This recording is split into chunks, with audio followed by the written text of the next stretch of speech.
Et bienvenue dans la chaîne de Mathématiques Sciences. Aujourd'hui, je vais prendre et expliquer une nouvelle vidéo. Cette vidéo donc se prépare au brevet. Alors, je pense pas, je sais pas si ça va après apparaître. Enfin, je vais mettre se prépare au brevet ou quoi, mais bon, c'est une vidéo qui va parler du brevet et plus précisément de comment il va être évalué. Ok. Bon, vous êtes peut-être au courant, mais le brevet dans son intégralité, donc les brevets avec les épreuves à la fin, bah malheureusement cette année il n'y en aura pas. Bon, je pense que vous êtes tous contents plus ou moins. Mais après, bon, je pense que certains quand même le sont un petit peu moins. Parce qu'il y en a certains, ils se disaient, oh, j'ai une salle moyenne, je me rattraperai au brevet. Bon, alors, déjà, calmez-vous, calmez-vous, calmez-vous. Première des choses, pour avoir le brevet, il faut avoir 10 de moyenne générale, au moins. Et deuxième des choses, donc, même si vous n'avez pas 10 de moyenne, et que vous avez entre 8 et 10 de moyenne générale, et que vous faites des efforts, que vous essayez de vous investir, et qu'on voit que vous avez des difficultés, vous pouvez peut-être avoir le brevet, ok? Parce que croyez pas, mais vous allez avoir un jury aussi qui va examiner en fait vos bulletins, ok? Donc, des choses à bien retenir, c'est tout simplement déjà d'une, pour avoir le brevet en général, il faut avoir 10 de moyenne générale, et que bien évidemment, il y aura un jury qui va examiner vos bulletins, ok?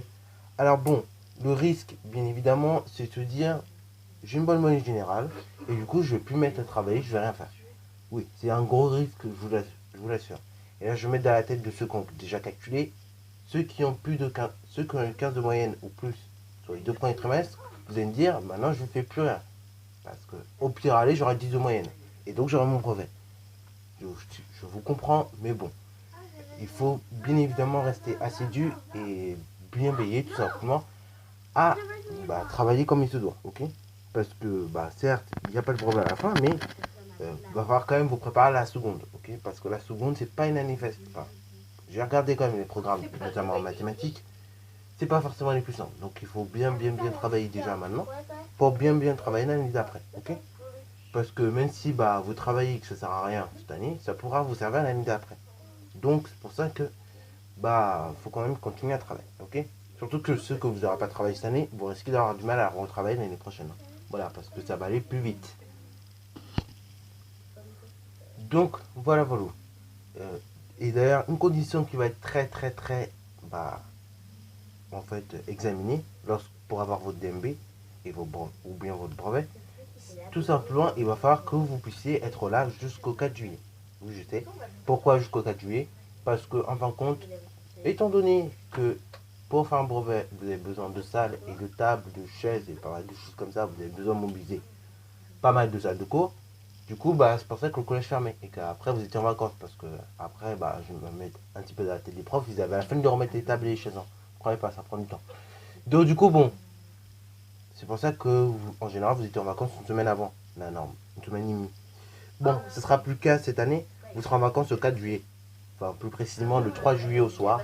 En gros, le 4 quoi. Le 4 vous serez en vacances. Donc, il va falloir que pour avoir vos brevets, vous soyez là jusqu'au 4 juillet. L'année n'est pas finie, je vous le rappelle.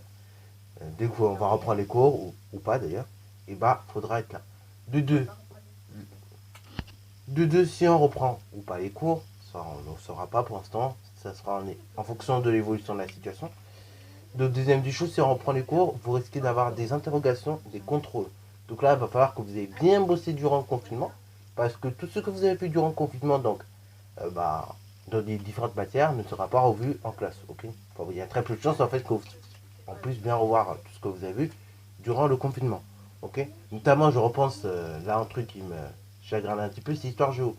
L'histoire géo, je veux dire, bon, c'est une matière, d'accord, il faut apprendre par cœur tout ça, mais j'aime bien quand même quand le prof il nous parle. Et là, c'est vrai que bon, le prof ne parle pas. On a les cours comme ça en mode vous apprenez. Donc du coup, bon, va falloir que va falloir tout simplement vous mettez à bien travailler les choses. Donc faites des fiches s'il vous faut, faites tout ce que vous pouvez dans la mesure du possible, ok? De sorte à ce que quand vous revenez pas la tête vide, en fait, tout simplement. Ça, c'est très important de faire tout ça parce que tout simplement, vous risquez après d'arriver la tête vide et d'être perdu de tout ce qu'on va vous raconter. Bon, là, je vous ai pris l'exemple de l'histoire géo, mais on va prendre un exemple peut-être plus concret pour vous, les mathématiques. Je sais, j'aime bien cet exemple. En mathématiques, si vous n'avez pas bien compris ce que c'est qu'une fonction, et que vous l'avez vu durant le confinement, que vous n'avez pas travaillé, que vous n'avez pas fait d'exo là-dessus, du coup, vous ne pourrez pas comprendre ce que c'est qu'une fonction affine. Et donc, vous ne pourrez pas comprendre ce que c'est qu'une fonction linéaire. Donc, vous serez perdu bah, sur pas mal de choses. Vous pourrez pas après comprendre ce que c'est qu'une équation et pas mal. En fait, vous serez perdu dans tout. Donc, du coup, bah, il faut bien travailler durant ce confinement. Actuellement, donc, durant le confinement, vous avez peut-être dû avoir des notes. Et je vous annonce tout de suite, malheureusement, les notes que vous avez eues durant le confinement ne seront pas comptées dans la moyenne donc, de votre brevet. Ok. Ça peut être compté dans votre moyenne générale, mais ça ne sera pas compté dans la moyenne, je veux dire, pour le brevet. Pour une simple et bonne raison, c'est qu'il faut limiter les inégalités. Oui, parce que déjà, on va prendre quelques exemples comme ça. Mais déjà, tout le monde n'a pas la même connexion Internet chez toi. Donc, il est difficile pour certains d'envoyer des fichiers, du travail bah, au professeur.